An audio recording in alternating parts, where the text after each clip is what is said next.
भारत इतना बड़ा और विविधताओं से भरा देश, आखिर यहाँ शक्ति यानी पावर को कैसे साझा किया जाता है?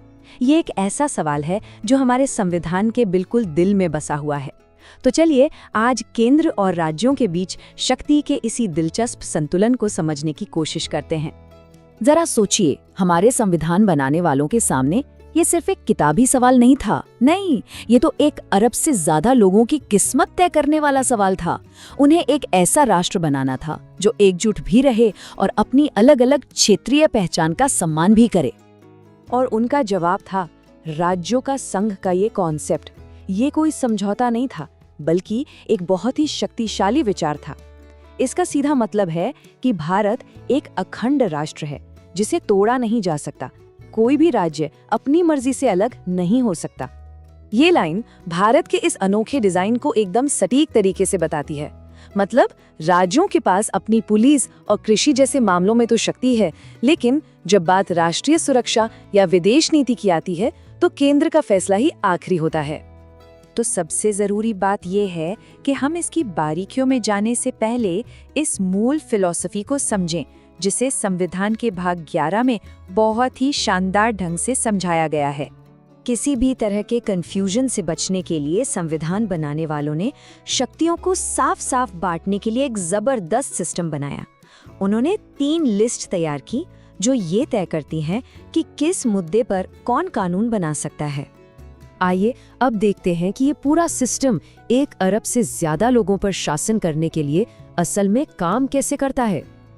ये जो 3 लेवल का सिस्टम है ना, ये 1935 के गवर्नमेंट ऑफ इंडिया एक्ट से प्रेरित है और हमारे शासन की रीढ़ की हड्डी है।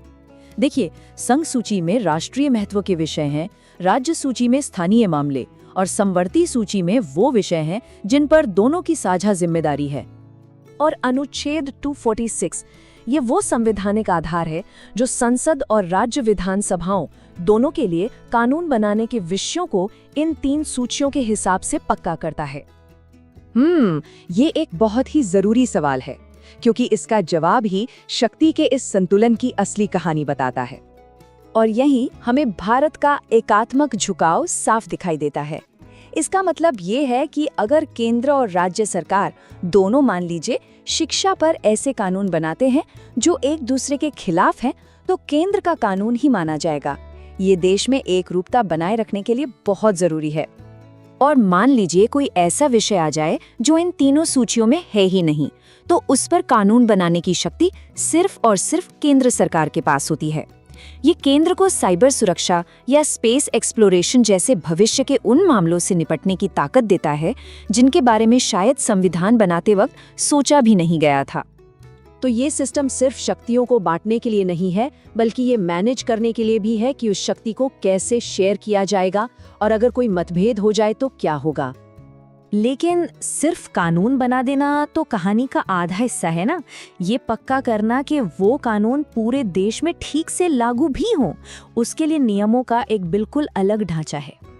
तो चलिए अब देखते हैं कि हमारा संविधान ये कैसे पक्का करता है कि केंद्र और राज्य एक टीम की तरह मिलकर काम करे। इसको एक नेशनल टीम की तरह सोचिए। संसद खेल के नियम बनाती है और राज्यों को उन नियमों का पालन करना होता है ताकि पूरी टीम एक साथ मिलकर देश के लिए काम कर सके। किसी भी तरह के गतिरोध को रोकने और सहकारी संघवाद की भावना को बढ़ावा देने के लिए, मतलब ये कि केंद्र और राज्य दुश्मन नहीं बल्कि एक ही लक्ष्य के लिए पार्टनर हैं, संविधान चर्चा और तालमेल के लिए एक खास मंच देता है। और इसका समाधान हमें मिलता है अनुच्छेद 263 में, एक अंतर्राज्य परिषद की स्थापना। ये परिषद विवादों को सुलझाने के लिए एक बहुत ही जरूरी प्लेटफॉर्म का काम करती है। जैसे जब राज्यों के बीच नदी के पानी के बंटवारे को लेकर कोई विवाद होता है, तो ये परिषद एक समाधान खोजने में मदद कर सकती है। तो इस पूरी जटिल संवैधानिक बनावट से हमें आखिर क्या सीखने को मिलता है? इसका असली मतलब क्या है? देखिए, ये कोई पत्थर की लकीर नहीं है। ये एक जीता जागता, सांस लेता हुआ सिस्टम है जो लगातार बातचीत और एडजस्टमेंट पर चलता है। और शायद यही वो गोंद है जो भारत की इस अविश्वसनीय विविधता को एक साथ जोड़कर रखता है।